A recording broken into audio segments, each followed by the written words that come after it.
one thing that is super obvious in all of my videos is that I would say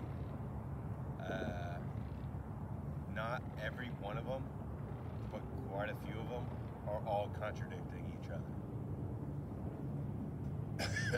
And the only reason why that is 100,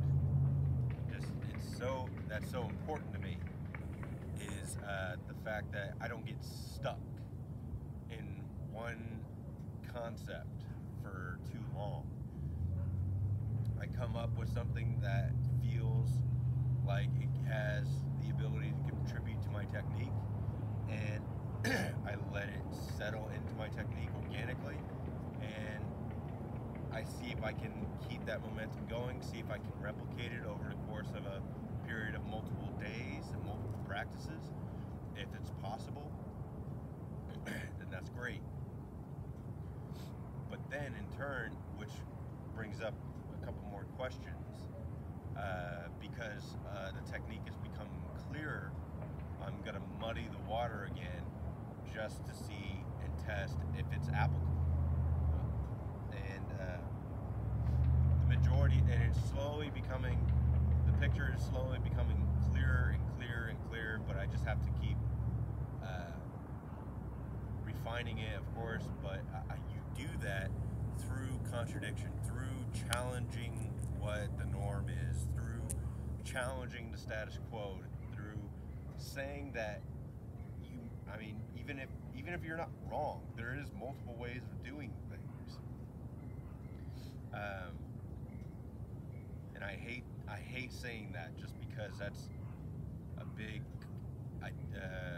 people use it. People literally use that to say that, well, there's multiple ways of doing things, so I'm going to ignore all the other possible plausible actions, and I'm just going to hunker in my little corner because this is the way I do things. It's like, well, if that's the case, then your ceiling is like here, instead of trying all the things that can work and increasing the height of your ceiling to where the ceiling doesn't exist. And people just get married to their ideologies, which is just the death of innovation. And so I will explain just a little bit how in my little my drill set that I have for double support, single support, and I have perspective of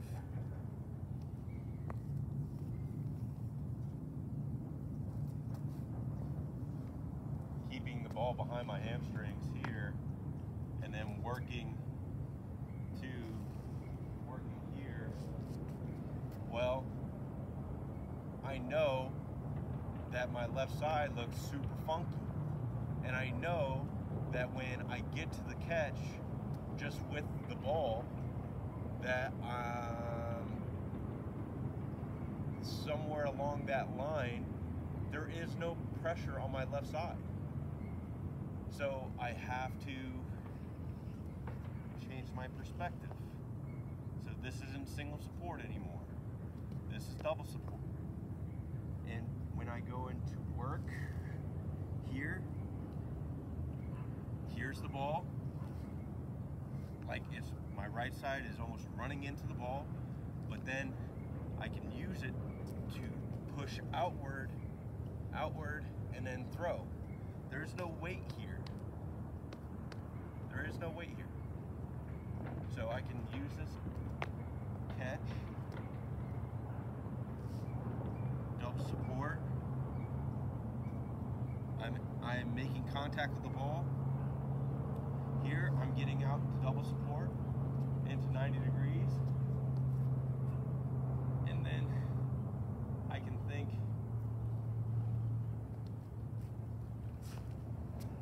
into something like that. And it's very obvious, very apparent that that's completely different. I'm changing, I just reversed everything that I was just talking about. What do I mean by that? Here, in double support, I'm thinking hamstrings only. There's very little pressure on my right side. Here, I'm still thinking hamstrings, but subliminally and unconsciously, I'm using my right side as a form of support. It's fine. I can still curl. I can still curl and get into position. The difference is where the pressure lies. The pressure lies on the leg. I'm gonna have to think about that just for a minute. I'm not gonna say try to explain that one, just because I haven't thought of that actually. But where's the weight? The weight is on my right side. Now the pressure to go and throw is on my right side still.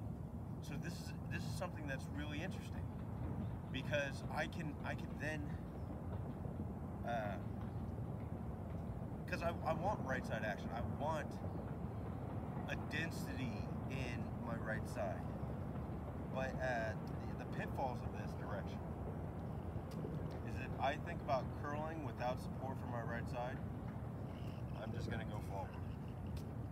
Very, very similar. Very similar to what happens with the ball. But even take what we did with single support last time, we changed the angle in which we felt pressure. So if I can change the perspective of the ball. This is catching it at 270. Like, I'm square to the ball. There is no back right corner. There is nothing. I sure as hell am not going to catch here. So that, I'm taking that completely out of the equation. But I know that there are people that catch right here and throw really successfully. And I really do believe that this is more of a 3 and 4 position than it is a first and second catch position. Just because you see these very, very exaggerated left side open, and it's just constantly here. So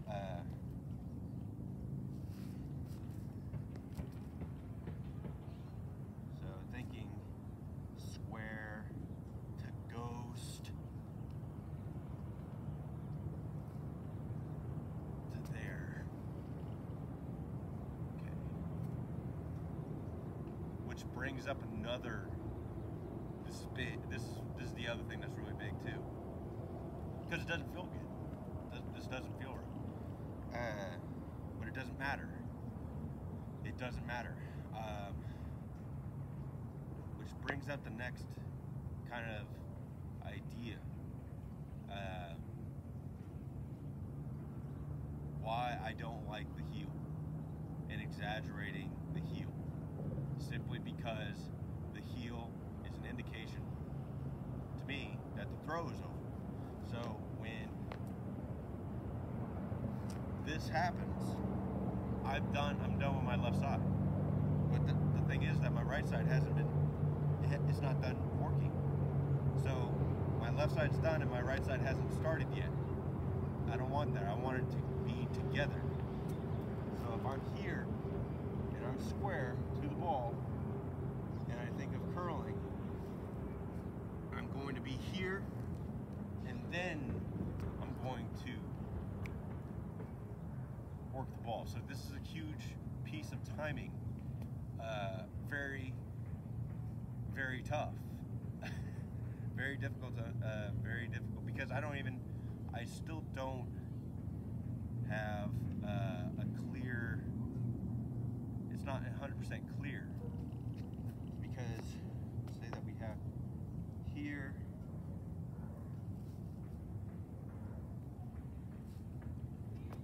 that could be something. I would have to play with it. So change it again. I can change it, and there's one thing that I've noticed is that there's a point in time where there's very little pressure on the left side, and that's the transition from single support to the catch. There's like it has the ability to have very little pressure on the left side. That's only based on Ivan Tikon when they were in Paris, I believe, and it was a wet ring. He was struggling for a little bit for the first two throws, and then he busted out an 83-meter throw towards the fifth round. But there was a period of time in which when he gets from single support to back to the right side, his left side kind of scoots. It's very common. But I just figured it's like if that's possible in an 80-meter throw, it has to have some type of merit, especially in a wet ring. So all these little different nuanced kind of things, it's the same thing. It's like if you watch Sergey Litvinov, it's he puts it down.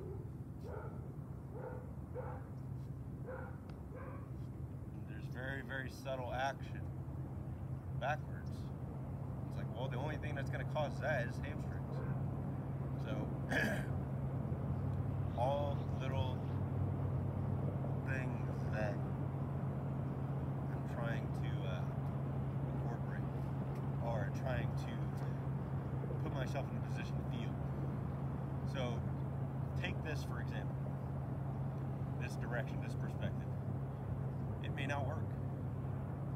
It may not work. It may it may completely throw me off. I may have a shitty practice, but it doesn't matter because I can go right back to here. So there's no problem with that. And when people they kill themselves because it's perfect all the time. It's like, no, it isn't. No, it isn't. There's not one throw that I can possibly point out with the same weight that is identical. There are multiple weights. There are multiple weights that I can compare that are pretty much the same, but I don't think that there is one. It's very, very few. I'm sure I can find a couple, but there's very few throws that I can put side by side, and they're going to be the exact same, or I can honestly say that I'm applying the same action, or the same timing, or the same coordination, or whatever. It's something that it would be more of a detriment to me if they were all the same, just because there's no learning at that point. You're practicing the same thing over and over again. What happens when you get into the point where you're throwing 80 meters or so and everything's the exact same, and then you're just, what happens? It's like there's no indication that there's any changes made, and you're just, I don't like guessing. I just don't like guessing. I like being able to come up with a hypothesis. I need to test it. I need to replicate it. And if I can't replicate it, I need to find a conclusion and then repeat it.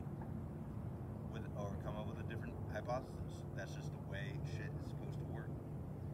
And I say it's supposed to work because throwing the hammer, lifting weights, all that good stuff is nothing but physical application of what people have been doing for the last just hundreds of years. It's not anything that's new. I'm not trying to reinvent the wheel here. Yeah. So just wanted to